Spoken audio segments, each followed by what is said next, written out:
GBI Kanan di dalam Tuhan. Shalom. Ya, dimanapun kita berada, saya percaya Tuhan Yesus baik. Tuhan Yesus beserta saudara dan saya, dimanapun kita berada, kasih-Nya tetap nyata bagi kita. Sebelum kita mulai ibadah kita, mari kita berdoa. Bapak, kami mengucap syukur Tuhan untuk hari ini. Kami boleh beribadah, kami boleh menyembah Engkau, kami boleh memuji Engkau. Walaupun hanya dengan online, tapi kami mau beri penyembahan kami. Kami rindu menyembah Engkau lebih Tuhan. Kami rindu meninggikan Engkau lebih. Dan kami percaya Engkau ada di atas puji-pujian kami, di atas penyembahan kami. Sebab hanya nama Tuhan yang layak ditinggikan. Hanya nama Tuhan saja yang layak diagungkan, dipuji, dimuliakan. Biar segala kemuliaan hanya bagi nama-Mu Tuhan. Ini pujian kami, ini penyembahan kami. Biarlah kiranya menyenangkan Engkau. Sebagai pujian kami Tuhan, bagi-Mu ya Yesus. Sebab Engkau Allah yang luar biasa baik buat kami. Terima kasih Bapa. Amin. Hai jemaat Kanaan, siap memuji Tuhan? Siap memuji Tuhan? Mari lambaikan tangan yang siap memuji Tuhan. Walaupun ada di rumah, saya tahu loh, Tuhan juga tahu. Mari kita ajak pujian ini. Ucaplah dan lihatlah, rasakan kasih Tuhan itu. Yes.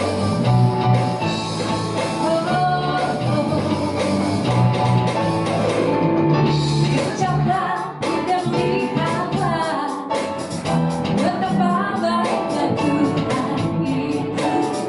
Rasakan dan nikmati kasih setia Tuhan.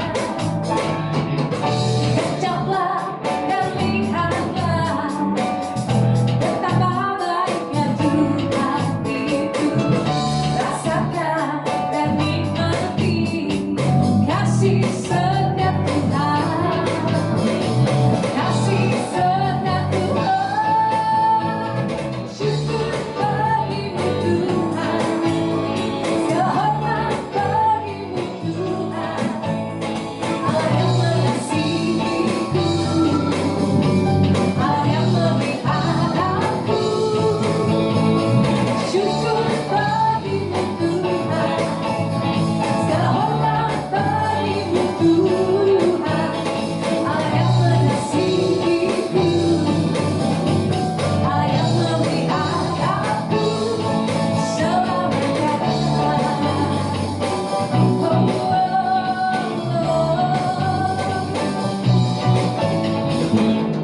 Ucaplah dan lihatlah, betapa baiknya Tuhan itu. Rasakan dan nikmati kasih setia Tuhan. Kasih setia Tuhan. Syukur bagimu Tuhan. Sehormat bagimu Tuhan. Allah yang mengasihiku, Allah yang memelihara aku.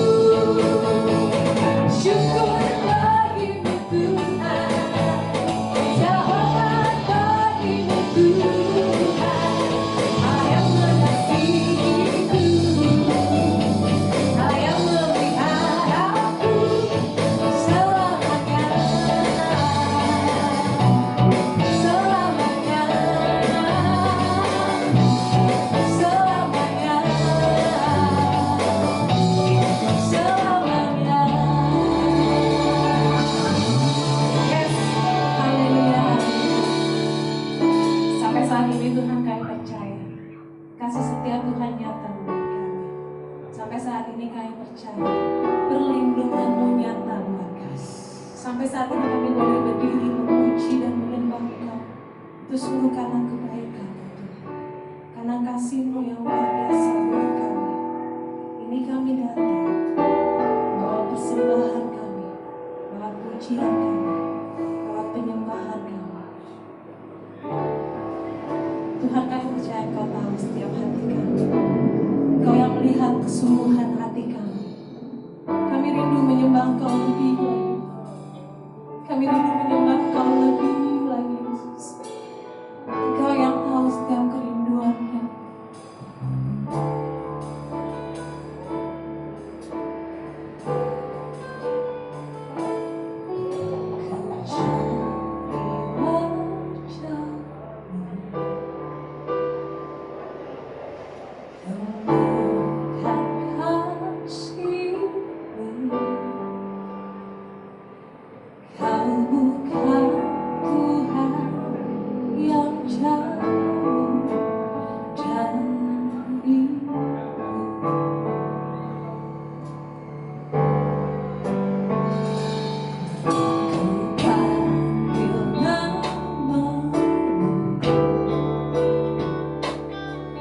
Kau jawabku,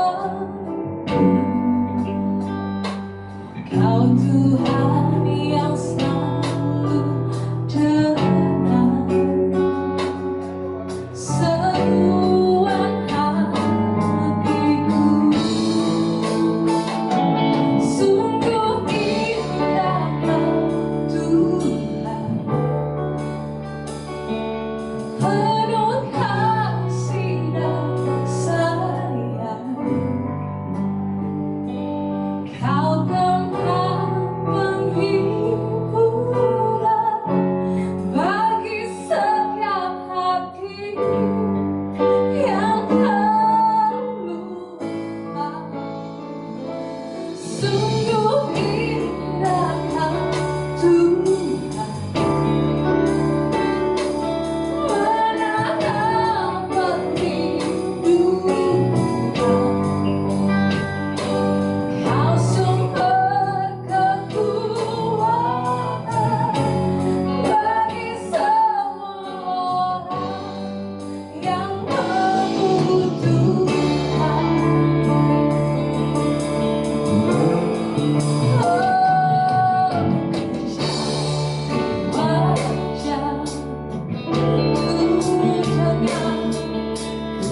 Kau sumber kekuatan,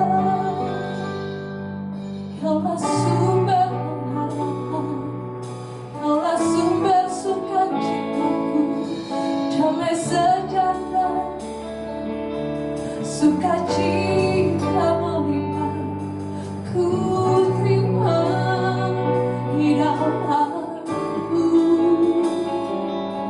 Kaulah sumber kehidupan, Kaulah sumber kekuatan, Kau yang mampu memulihkan, Yesus Tuhan, Yesus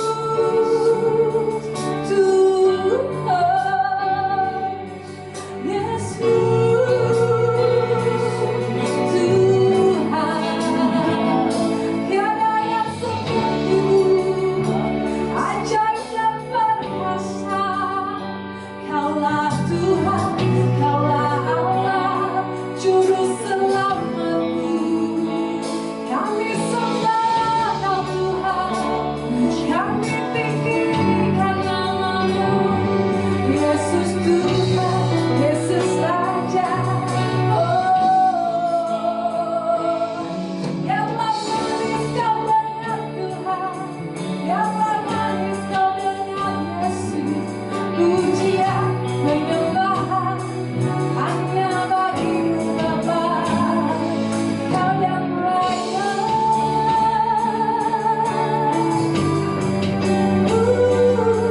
Kau yang raya, Kau yang raya, yang manis Kau dengar Tuhan, manis Kau dengar Tuhan, dan hatiku bersuka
Shalom, salam sejahtera untuk kita semua jemaat Tuhan yang diberkati Tuhan, GBI Kanaan dan juga seluruh sahabat GBI Kanaan yang bisa memantau kanal YouTube ini dan juga siaran di Facebook. Pagi ini kita bersyukur bahwa kita diizinkan Tuhan untuk ada di minggu yang baru bersama-sama dengan Tuhan, dan minggu ini kita patut merayakan kebaikan Tuhan di dalam hidup kita masing-masing. Jemaat Tuhan yang diberkati, sungguh dahsyat dan luar biasa Allah kita. Sampai pada hari ini kemurahan Allah terus mengejar kehidupan kita masing-masing dalam keluarga dan pernikahan. Dan pada pagi hari ini kita akan mendengarkan firman Tuhan, tapi sebelum itu kita akan berdoa bersama-sama.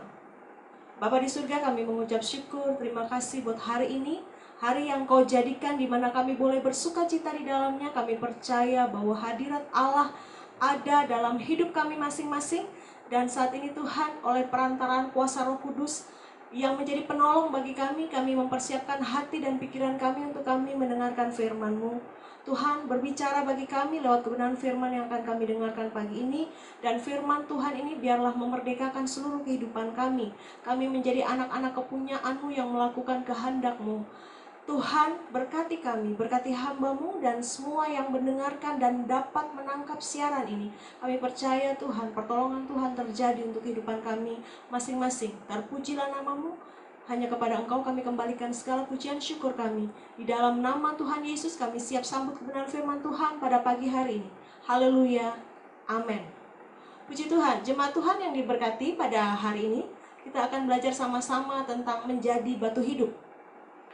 Menjadi batu hidup, kita akan buka sama-sama di dalam 1 Petrus 2 ayat 4 dan ayat yang kelima. 1 Petrus 2 ayat 4 dan ayat yang kelima. Kita akan membaca firman Tuhan ini bersama-sama.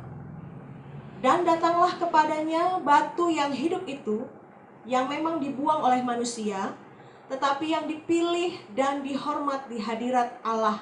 Ayat yang kelima. Dan biarlah kamu juga dipergunakan sebagai batu hidup untuk pembangunan suatu rumah rohani, bagi suatu imamat kudus, untuk mempersembahkan persembahan rohani, yang karena Yesus Kristus berkenan kepada Allah. Jemaat Tuhan yang diberkati, kita menjadi batu yang hidup. Apa yang harus kita lakukan supaya kita menjadi batu yang hidup? Hal yang perlu kita garis bawahi di dalam ayat yang keempat dikatakan sedemikian. Dan datanglah kepadanya batu yang hidup itu, yang memang dibuang oleh manusia, tetapi yang dipilih dan dihormat di hadirat Allah. Jemaat Tuhan yang saya kasihi di dalam Tuhan kita Yesus Kristus, hal yang perlu kita lakukan untuk supaya kita bisa menjadi batu yang hidup. Karena untuk sebuah pembangunan rumah rohani, batu hiduplah yang akan dipakai. Apa hubungannya dengan kehidupan kita sebagai anak-anak Tuhan? Saya mau beritahu bahwa pada saat kita menerima Yesus sebagai Tuhan dan Juru Selamat, di saat kita datang kepada Yesus, saat itulah kita menjadi batu yang hidup. Dikatakan dalam ayat 4 bagian yang pertama, dan datanglah kepadanya. Peristiwa datang kepada Yesus yang dimaksudkan di dalam pembacaan firman Tuhan ini adalah bukan pada saat pertama kali saja waktu kita menerima Kristus Yesus sebagai Tuhan dan Juru Selamat. Dan namun yang dimaksudkan di sini adalah kita datang secara terus-menerus dalam hal maksud untuk diperbaharui dari hari ke hari, dari saat ke saat, sehingga tujuan untuk memperkuat iman kita di dalam Kristus Yesus dapat tercapai. Jadi datang kepada Yesus bukan sekali, tetapi terus-menerus, continue, berkesinambungan.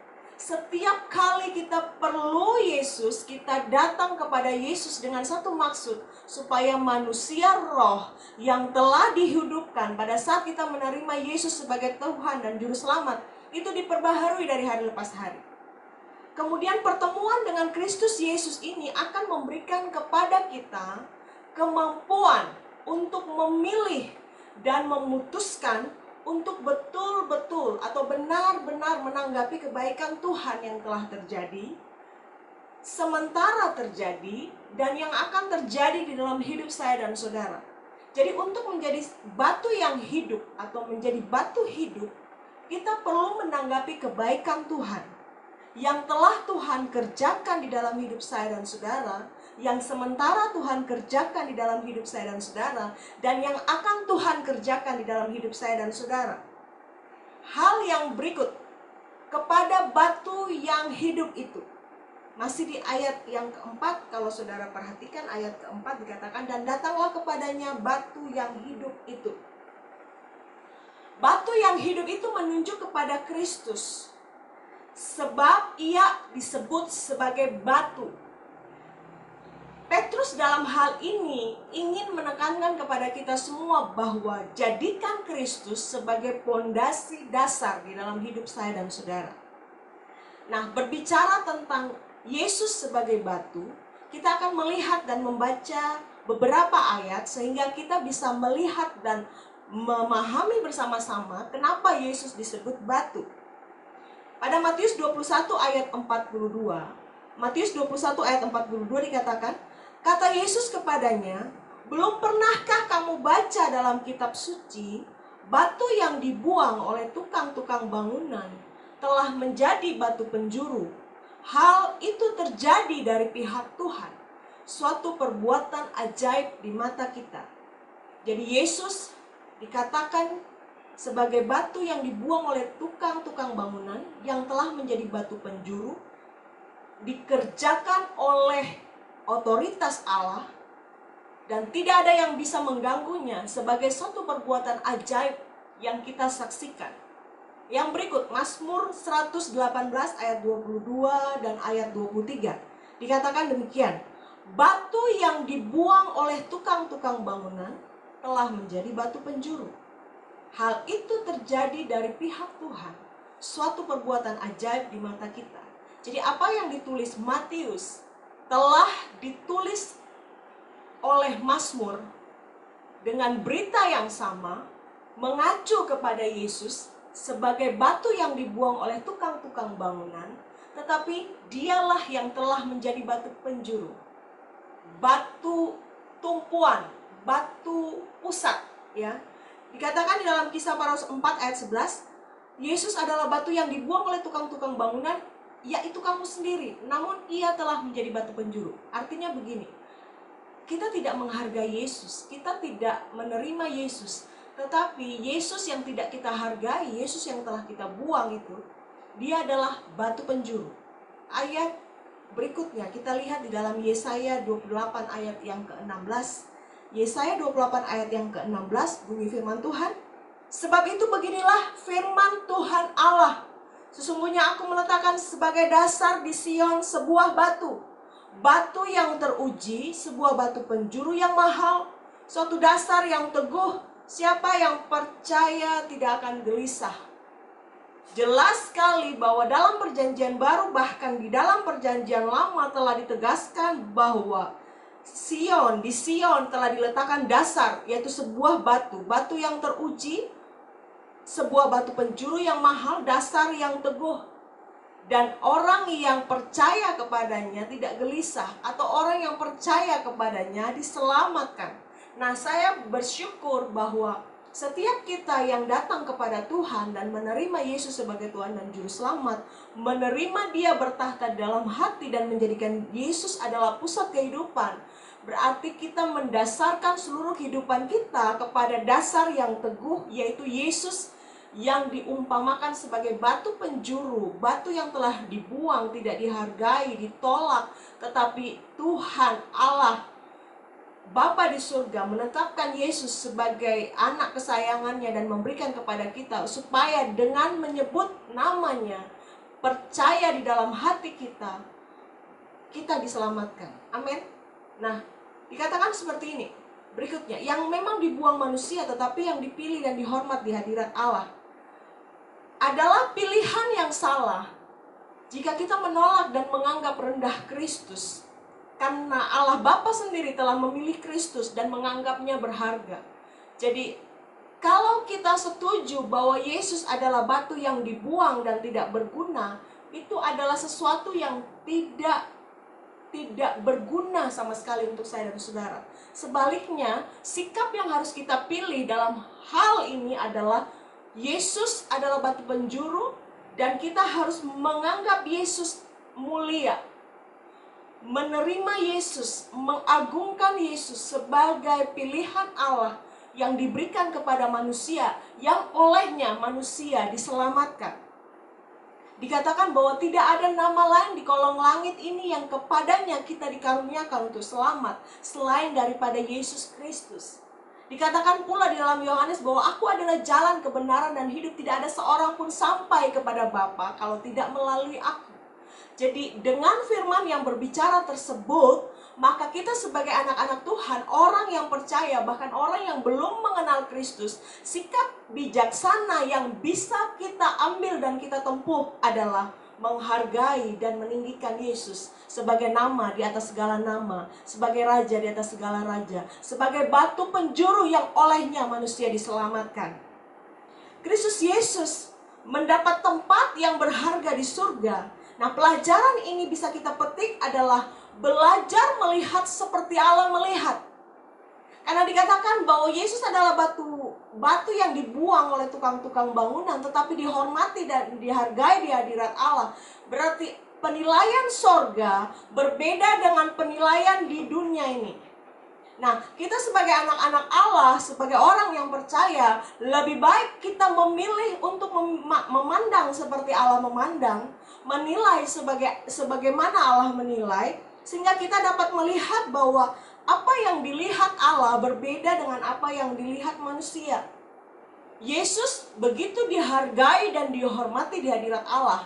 Berarti apa yang harus kita lakukan adalah kita juga harus menghormati dan menghargai Yesus sebagai Tuhan dan Juru Selamat di dalam hidup saya dan saudara. Nah, hari-hari ini saya percaya, sekalipun mungkin dengan segala macam yang sudah kita tempuh dengan siaran online, tapi saya percaya bahwa ada hal-hal yang luar biasa yang adikodrati yang Yesus tunjukkan kepada kita sebagai manusia untuk membuktikan bahwa benar dia adalah batu penjuru. Sekalipun mungkin dunia tidak menghargai dia, dunia membuang dia, tetapi barang siapa yang membuka hati untuk melihat sebagaimana Allah melihat, dia akan menemukan kebenaran yang Yesus sampaikan atau kebenaran yang ada di dalam Yesus sendiri, karena Yesus adalah jalan, kebenaran, dan hidup. Hal ini terjadi apabila kita membuka hati kepada Tuhan dan apabila kita membiarkan Roh Allah menerangi hati dan hidup kita untuk membukakan pewahyuan baru tentang siapa Yesus, apa yang akan Yesus kerjakan di dalam hidup saya dan saudara, dan apa yang akan Yesus jadikan di dalam hidup saya dan saudara. Kita yang dahulunya juga terbuang karena kita penuh dosa dan pelanggaran, Yesus melihat kita, Yesus menjangkau kita, membandingkan kita dengan rahmat, dan membuat kita, harkat kita naik. Kita menjadi spesial, kita begitu dikasihi oleh Allah karena apa yang telah dilakukan oleh Yesus Kristus di dalam hidup saya dan saudara. Hari-hari ini dengan keadaan dunia yang seperti ini, saya mengajak kita semua sebagai anak-anak Tuhan, mari hargai apa yang sudah Yesus kerjakan di dalam hidup saya dan saudara. Terima dia dengan iman menjadi Tuhan dan Raja di dalam hidup saya dan saudara, yang mengubahkan kita yang tadinya menjadi batu yang mati. Oleh karena dosa dan pelanggaran diubahkan Yesus menjadi batu yang hidup, batu yang berharga, batu yang mulia. Yesus mengerjakan di dalam hidup saya dan saudara supaya akhirnya saya dan saudara menjadi batu yang hidup yang nanti dapat dipergunakan dalam pembangunan rumah rohani. Kami sementara membangun dan sudah pada tahap-tahap hampir selesai dengan segala macam pergumulan, doa yang kami naikkan. Tapi saya perhatikan bahwa kalau kita ingin membangun sebuah rumah, kita pasti akan memilih batu yang terbaik untuk membangun rumah tersebut. Kita akan survei jenis batunya, kita akan pilih kualitas batunya, dan kita tahu untuk fondasi tinggi gedung yang seberapa, kita perlu kualitas batu yang seperti apa. Kita mau bangun luas bangunan seluas seperti itu, kita akan memilih jenis batu yang seperti apa. Itu untuk bangunan secara fisik yang bisa kita lihat, yang bisa kita huni. Kita perlu bangunan itu untuk berapa lama tahan. Kami untuk perlu 20 tahun misalnya untuk bangunan yang akan kami tanah di atas tanah yang kami sewa untuk membangun Geraha Kanaan. Dengan seperti itu kita perlu menyeleksi jenis batu atau batu yang kita pilih untuk bahan bangunan daripada bangunan yang akan kita bangun. Nah, bangunan rohani atau rumah rohani yang akan kita bangun pun seperti demikian. Kita tidak mungkin membangun bangunan rohani atau rumah rohani dengan batu yang mati. Kalau bicara batu mati, ibarat kita berbicara tentang roh kita yang belum dihidupkan, roh kita yang belum bangun. Bagaimana bisa kita membangun rumah rohani ketika roh kita dalam keadaan mati, tidak bisa connect dengan Allah, belum connect dengan Tuhan, belum ada hubungan dengan Tuhan. Tidak mungkin itu bisa terjadi, bukan? Nah, jika kita ingin membangun rumah rohani, maka yang perlu kita pastikan di dalam hidup saya dan saudara adalah, apakah batu kita hidup? Apakah kita sudah datang buat Yesus sebagai Tuhan dan Juru Selamat? Apakah kita membiarkan Dia terus-menerus memperbaharui roh kita, sehingga roh kita dihidupkan dan kita menjadi batu yang hidup? Apakah kita memiliki cara pandang seperti cara pandang Allah melihat hidup saya dan saudara? Mungkin kita di dunia, kita dilecehkan, kita dianggap rendah, kita dianggap tidak berguna. Tapi marilah kita memakai kacamata Tuhan, bahwa Tuhan sudah pilih saya dan saudara. Tuhan sudah tetapkan saya dan saudara menjadi bahan bangunan daripada sebuah pembangunan rumah rohani, menjadi batu yang hidup. Jemaat Tuhan yang diberkati, itu ayat yang keempat. Sebelum kita masuk ke ayat yang kelima. Ayat yang kelima dikatakan sedemikian. Dan biarlah kamu juga dipergunakan sebagai batu hidup untuk pembangunan suatu rumah rohani, bagi suatu imamat kudus, untuk mempersembahkan persembahan rohani yang karena Yesus Kristus berkenan kepada Allah. Jemaat Tuhan yang diberkati, batu penjuru yang mengacu kepada Yesus Kristus, dan saya dan saudara percaya kepada Yesus, itu membuat kita menjadi batu yang hidup. Nah, ajakan ini terjadi untuk saya dan saudara, dikatakan, dan biarlah kamu juga, dan biarlah saya dan saudara juga dipergunakan sebagai batu hidup untuk pembangunan suatu rumah rohani. Jadi Tuhan itu punya tujuan menjadikan kita batu yang hidup supaya berguna untuk suatu pembangunan rumah rohani. Yang pertama, kebenaran ini harus kita tahu sama-sama, bahwa kenapa Tuhan menjadikan kita batu hidup, yaitu adalah untuk pembangunan suatu rumah rohani. Saudara saya harus mengerti bahwa hidup kita ini ada maksud. Hidup kita ini ada tujuannya. Bersama dengan semua orang kudus yang lain yang ditebus dengan darah yang sama, yang tidak cacat dan tidak bercela ini, kita akan dipergunakan sebagai batu hidup untuk suatu pembangunan rumah Tuhan. Sekarang karena keadaan yang sedemikian, kita sudah hampir 8 bulan kita tidak bisa. Ada yang sudah mulai beribadah di dalam gereja, di rumah ibadat, tetapi ada yang belum. Nah, kita perlu menyadari bahwa sesungguhnya Yesus ingin mengembalikan pikiran kita dan paradigma kita bahwa yang namanya rumah Tuhan adalah yang sesungguhnya kita. Bukan bentuk bangunan fisik, tapi kita yang telah menjadi bait Allah, di mana roh Allah diam di dalam hidup saya dan saudara. Pada saat-saat ini Yesus ingin kembali kita menyadari bahwa sesungguhnya yang menjadi bangunan rumah rohani adalah setiap orang kudus yang telah dibasuh dengan darah Yesus, yang telah menjadikan Yesus sebagai Tuhan dan Juru Selamat, di mana roh Allah diam di dalam mereka. Mereka adalah bangunan rohani. Nah, kita dipergunakan untuk membangun manusia roh kita, bangunan rohani kita. Dikatakan seperti ini, bahwa hidup yang diharapkan adalah hidup yang dibuat teratur oleh Tuhan. Nah, saya percaya batu yang mati atau roh yang belum connect dengan Tuhan, itu keadaan kita sangat menyedihkan. Karena kita hidup semau gue, tidak tahu ada pimpinan Tuhan. Kita hanya mengandalkan kekuatan kita mengandalkan apa yang kita bisa pikirkan dan lakukan. Dan itu membuat hidup kita tidak teratur, hidup kita tidak rapih.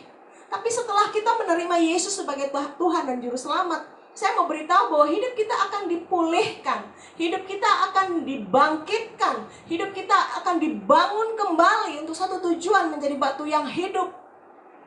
Keteraturan hidup membuat kita akan dilibatkan sebagai batu yang tersusun bersama batu yang lain.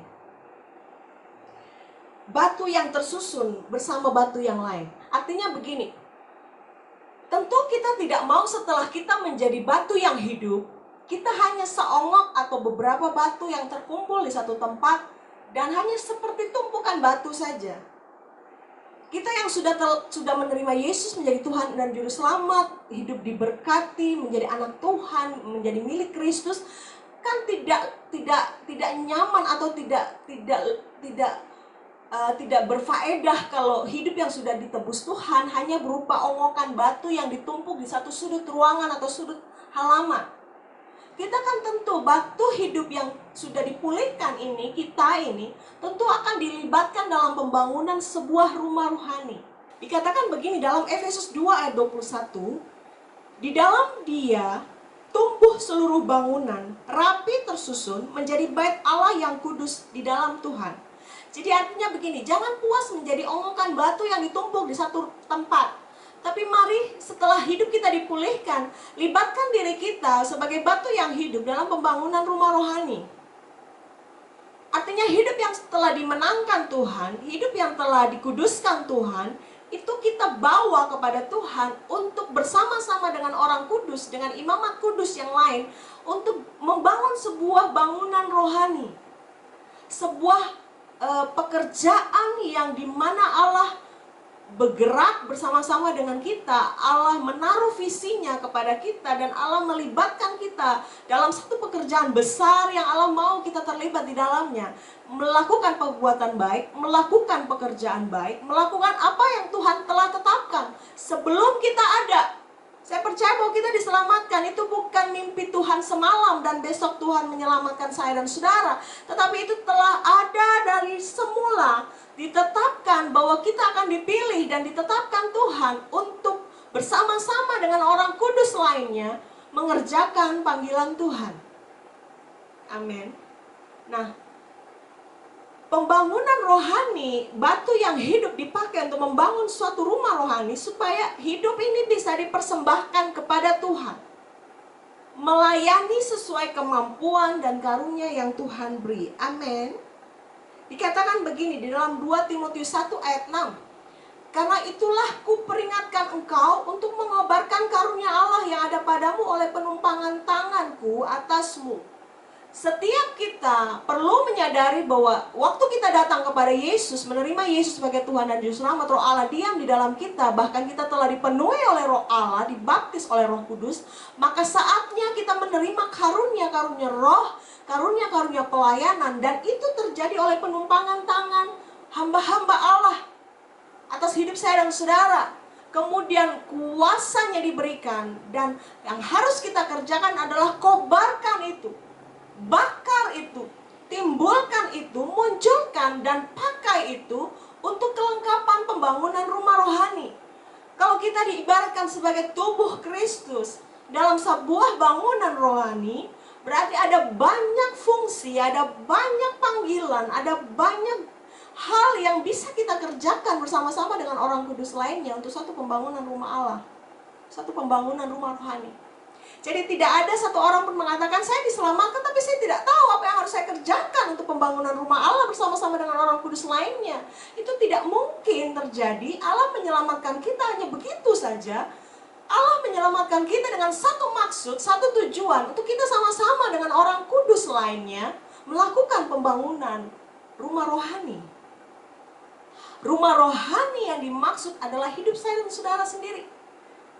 Jadi artinya begini, waktu kita menjadi batu yang rapi tersusun, kita akhirnya mengerti bahwa kita bertumpuk dengan batu yang lain. Ibarat kita bersama-sama dengan orang kudus yang lain, yang mungkin punya karunia yang berbeda, mungkin punya panggilan yang berbeda, mungkin punya bakat talenta yang berbeda yang Tuhan pakai untuk melayani Tuhan. Tapi kita tahu, oh kalau saya ada di posisi ini, di atas saya ada siapa sih? Di bawah saya ada siapa? Di kiri kanan saya ada siapa? Sehingga kita tahu bahwa kita nggak sendiri, kita nggak superwoman, superman yang bisa mengerjakan semua sendiri. Di samping kiri kanan kita ada orang-orang yang dipanggil bersama-sama dengan Allah untuk melakukan pekerjaan baik yang sudah Allah persiapkan sebelumnya untuk membangun sebuah bangunan rohani.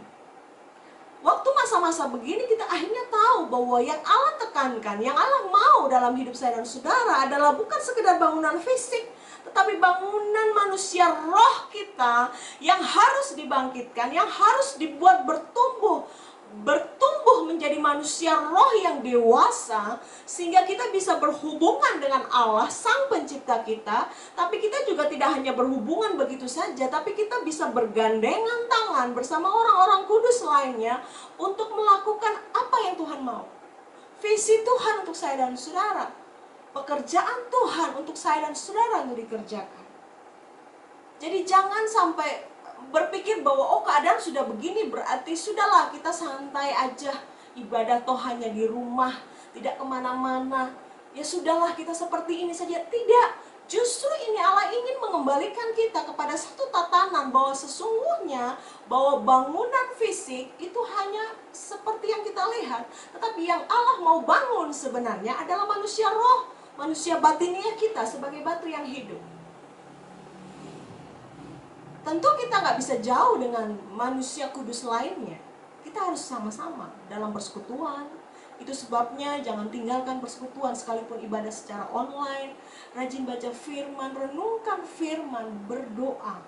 Karena dengan begitu kita sendiri menumbuhkan manusia roh kita menjadi dipakai sebagai batu yang hidup untuk dilibatkan di dalam pekerjaan Allah yang luar biasa. Amin, saudara. Yang kedua, dikatakan begini, untuk dipakai mempersembahkan persembahan rohani. Jadi batu yang hidup itu dipakai untuk mempersembahkan persembahan rohani. Nah, persembahan rohani yang kita akan beri kepada Tuhan harus dimulai dengan pertobatan. Dimulai dengan pertobatan atau penyesalan akan pelanggaran. Di dalam Mazmur 51 ayat 19, korban sembelihan kepada Allah ialah jiwa yang hancur, hati yang patah dan remuk, tidak akan kau pandang hina, ya Allah.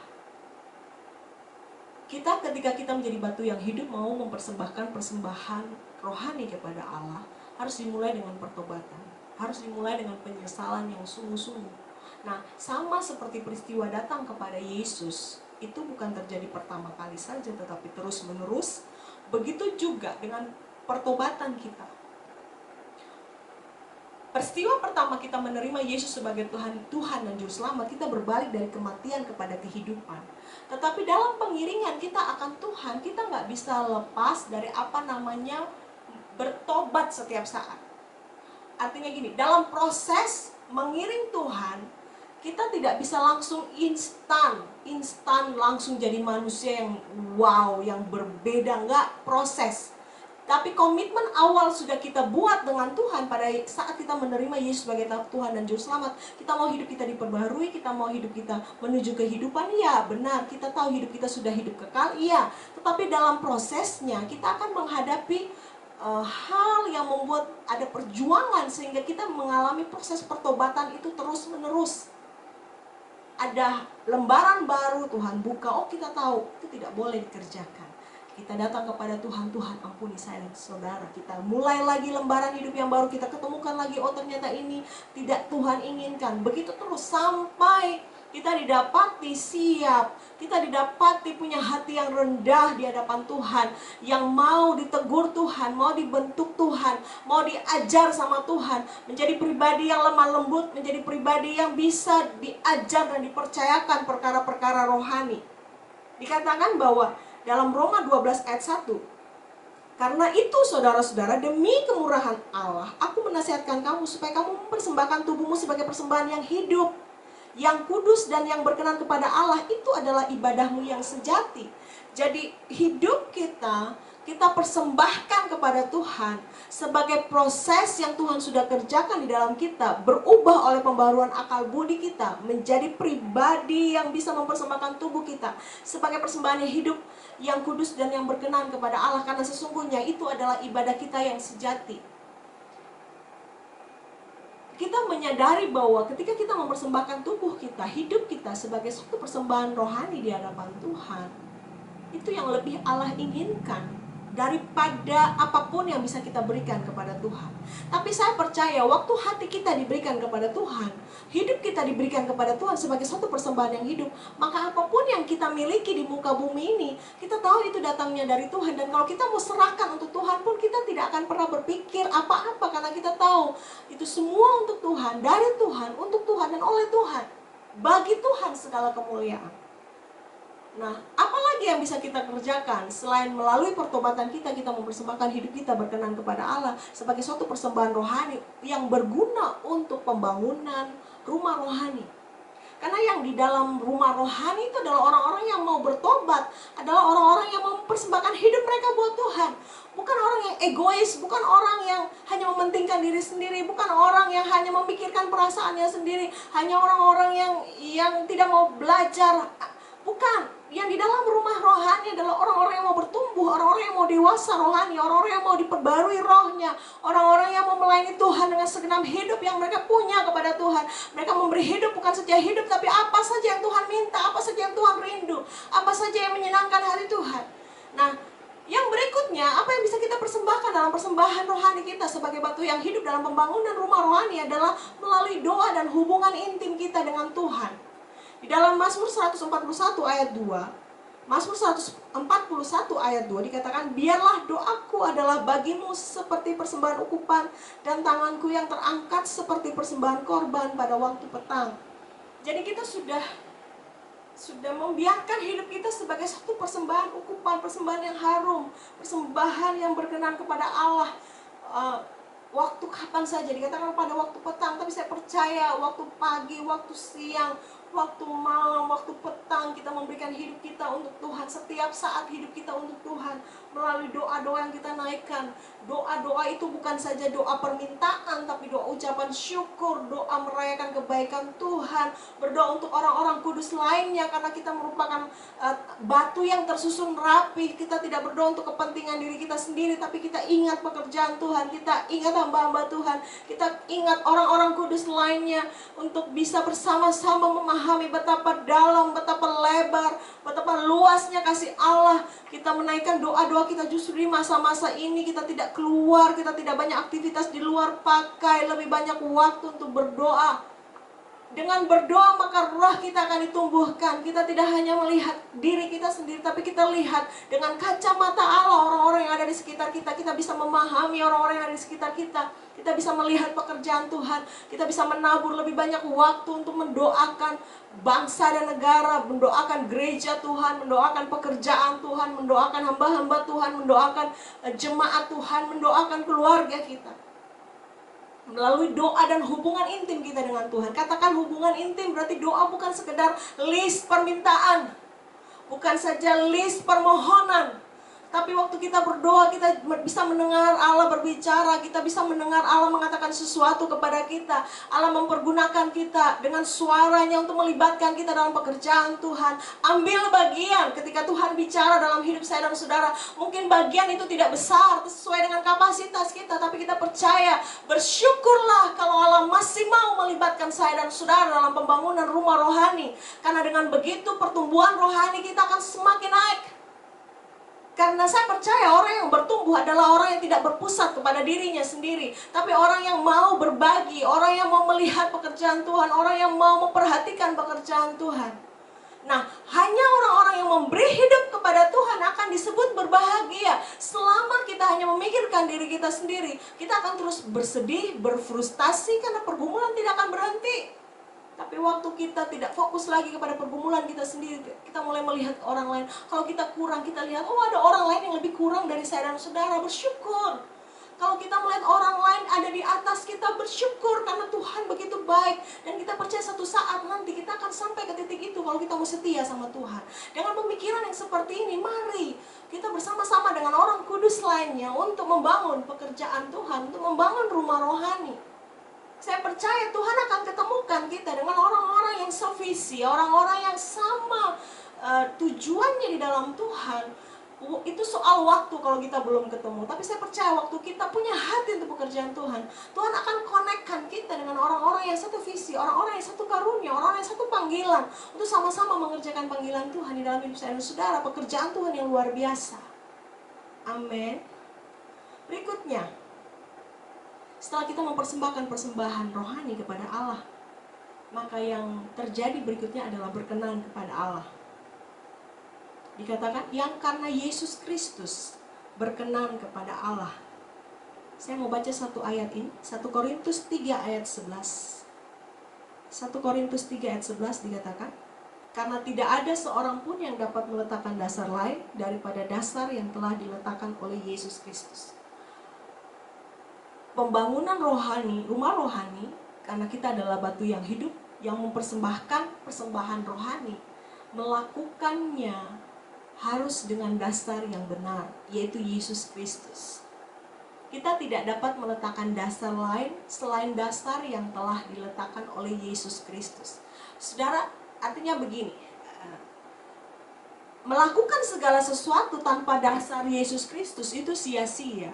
Yesus itu penghuni surga. Jadi kalau kita mau melakukan sesuatu yang bersifat rohani, yang berhubungan dengan surga, tidak ada dasar lain yang bisa kita letakkan selain dasar Yesus. Kalau bicara tentang dasar Yesus, berarti kita berbicara tentang dasar firman Allah.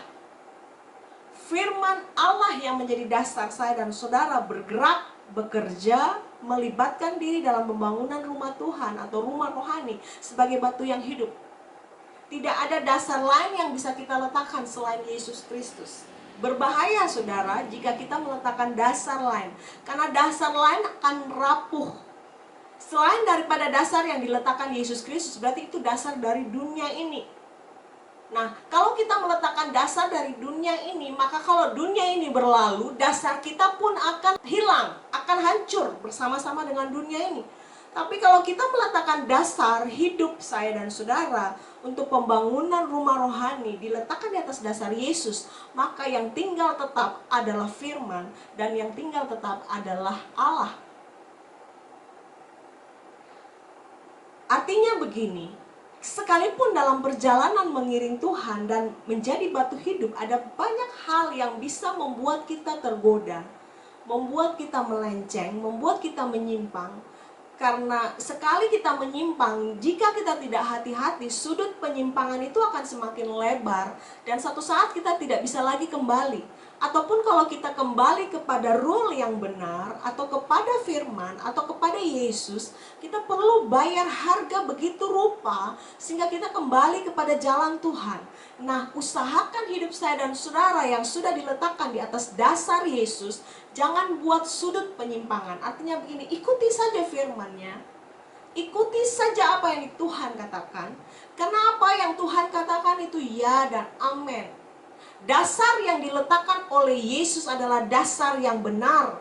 Dan tidak ada satu orang pun yang bisa membangun dan meletakkan dasar lain. Kalaupun kita bisa meletakkan dasar lain, itu hanya sementara. Tidak bisa berlangsung lama, tidak kekal. Karena ada satu saat, ada satu ujian atau satu yang peristiwa atau masa yang akan membuktikan ketahanan dasar yang kita bangun. Kalau itu dasar lain, maka rapuh, hancur, dan hilang. Dan kita akan menderita lebih banyak kerugian daripada kita meletakkan dasar di atas dasar Yesus. Karena saya percaya, kalau dasar yang kita letakkan di atas dasar Yesus, kita tidak akan pernah mengalami kerugian. Karena untung di pihak saya dan saudara. Karena Yesus yang menjadi batu penjuru. Yesus yang menjadi dasar daripada bangunan saya dan saudara. Ibarat begini, kalau hidup saya dan saudara dibangun atas dasar Yesus, tantangan boleh datang. Peristiwa tidak menyenangkan boleh datang. Peristiwa tidak adil pun boleh menimpa. Kerugian-kerugian yang mungkin kita alami di dunia ini boleh saja kita alami, terjadi. Tapi dasar itu kuat di dalam hidup saya dan saudara, tidak akan bisa digantikan oleh apapun. Tapi kalau kita meletakkan dasar lain di dalam hidup saya dan saudara, maka bisa dipastikan akan hilang semuanya. Itu sebabnya di masa-masa seperti ini, jangan letakkan dasar lain selain dasar yang sudah diletakkan Yesus, selain dasar yang sudah dilakukan oleh firman di dalam hidup saya dan saudara. Teguhkan firman di dalam hidup kita. Kita akan melihat karya Tuhan yang besar terjadi untuk kita. Amin. Konklusi yang bisa saya bagikan kepada kita semua yaitu begini. Jangan berhenti hanya menjadi batu yang ditumpuk, yang tidak berfaedah, tidak berguna, ya, tidak ada manfaat sama sekali, karena itu hanya berupa batu yang ditumpuk di satu sudut ruangan atau satu sudut halaman. Tetapi marilah kita menjadikan diri kita sebagai batu yang ditumpuk rapi, tersusun rapi di atas batu yang lain, supaya kita berguna untuk satu pembangunan rumah rohani. Jangan puas kita kumpul-kumpul begitu saja tanpa ada satu tujuan. Bersama-sama dengan orang kudus lainnya, kita hanya kumpul tanpa tujuan, tanpa maksud. Berhenti. Itu sangat buang waktu. Mari, libatkan dirimu dalam pekerjaan Tuhan. Libatkan diri saya dan saudara dalam pembangunan rumah rohani. Yang berikut, jadilah batu yang tersusun dengan rapi, sehingga kita mengerti dan memahami bahwa kita nggak sendiri. Di samping kiri kanan kita ada orang kudus lainnya. Mari bergandengan tangan. Di atas kita ada gembala agung kita. Di bawah kita ada orang-orang yang mungkin kita latih. Orang-orang yang mungkin kita tolong, kita muridkan. Sehingga kalau kita mau melakukan sesuatu, kita ingat, oh ada orang yang mencontohi kita. Ada orang yang meneladani kita. Hidup kita bukan main-main, hidup kita bukan seenaknya. Karena apa yang kita kerjakan, orang lain akan melihat, orang lain akan mencontohi. Bagi ayah ibu di rumah, kalau melakukan segala sesuatu, ingat ada anak-anakmu yang melihat, anak-anakmu yang meneladani engkau. Sehingga waktu kita mau mengerjakan sesuatu, kita jadi ingat, oh kita jadi teladan, oh kita jadi contoh. Jangan berbuat karena emosi kita saja, karena pertimbangan kita saja, tanpa kita memikirkan orang-orang lain di luar kita. Mari jemaat Tuhan, setelah itu kita melihat dan kita yang memutuskan menjadi batu yang hidup. Sehingga batu yang hidup itu menjadi rumah rohani yang mempersembahkan kemuliaan bagi Kristus Yesus. Mari jemaat Tuhan, libatkan diri kita masing-masing. Ambil momen ini, ambil waktu ini untuk terlibat bagi pekerjaan rumah Tuhan. Bagi pekerjaan rumah rohani. Rumah rohani dalam hidup saya dan saudara, dan rumah rohani yang bersama-sama dengan orang kudus lainnya untuk mewartakan kabar baik, berita besar yang Allah sementara ingin mau kita sampaikan kepada dunia, bahwa Yesuslah Tuhan, Yesuslah Raja yang layak disembah dan ditinggikan. Amin buat firman Tuhan. Kita akan berdoa mengucap syukur untuk kebenaran firman Tuhan dan akan menerima berkat Tuhan malam ini. Bapa di surga, kami mengucap syukur, terima kasih bahwa dari firman Tuhan ini kami tahu bahwa kami adalah batu yang hidup, batu yang telah dihidupkan Tuhan, dibangkitkan Tuhan, manusia roh kami. Oleh karena pengenalan kami akan Tuhan, oleh karena Tuhan yang menjadi Tuhan dan Juru Selamat bagi kami. Biarlah Tuhan, kami memberikan hidup kami untuk dipakai bersama-sama dengan orang kudus lainnya, menjadi pembangunan rumah rohani, mempersembahkan persembahan rohani kepada Allah, dan yang berkenan kepada Tuhan, meletakkan dasar hidup kami hanya di dalam Engkau Yesus Kristus. Bapa, biarlah Roh Kudus akan menolong kami, sehingga kami melakukan kebenaran firman Tuhan ini dalam hidup kami hari lepas hari, dan menyenangkan dan memuliakan nama-Mu. Terpujilah nama-Mu. Kami berdoa untuk setiap anak-anak Tuhan, orang percaya yang menghadapi masa-masa ini. Biarlah kami semua tetap berkemenangan di dalam Tuhan. Terpujilah nama-Mu Bapa, kami akan menerima berkat daripada Allah. Putra-putri kerajaan Allah, angkatlah kedua belah tanganmu di hadapan Allah, dan kita akan menerima berkat daripada Tuhan. Kiranya Bapa menghadapkan wajahnya kepadamu dan memberikan damai sejahtera. Yesus Kristus dengan kasih karunia-Nya akan melimpahkan pertolongan kepadamu. Dan juga persekutuan dengan Roh Kudus akan menjadi penolong yang setia dalam hidup anak-anak Tuhan hari-hari ini. Sehingga perjalanan hidup kami mengiring Engkau, ada kekuatan yang terus diperbarui dari hari lepas hari untuk terus melakukan apa yang menjadi kehendak Tuhan dalam hidup kami masing-masing. Kiranya berkat Allah turun atas setiap pernikahan, keluarga, rumah tangga, dan semua anak-anak Tuhan. Apapun yang sementara dikerjakan, Kau buat berhasil. Engkau memberkati bakul adonan kami dan membuat kami berkelimpahan di dalam Tuhan. Sehat, sembuh Engkau kerjakan kepada kami hari-hari ini. Dan perlindungan yang sempurna oleh darah Yesus menyertai kami. Semua berkat yang baik, berkat yang sempurna, anugerah yang terbaik dan sempurna, kami terima hanya di dalam nama Bapa, nama Anak, dan nama Roh Kudus. Di dalam nama Tuhan Yesus kami berdoa dan mengucap syukur. Sampai Tuhan jemput kami kembali. Haleluya, berkat yang baik ini kami terima. Amin. Terima kasih, Tuhan Yesus memberkati. Kita telah selesai dengan ibadah hari ini. Tetap berkemenangan, tetap bersukacita, tetap berpengharapan di dalam Tuhan. Ikuti kanal YouTube ini. Semua anak-anak Tuhan pasti akan rindu melihat kebenaran firman Tuhan terjadi atas hidup kita masing-masing. Sampai jumpa minggu depan. God bless you.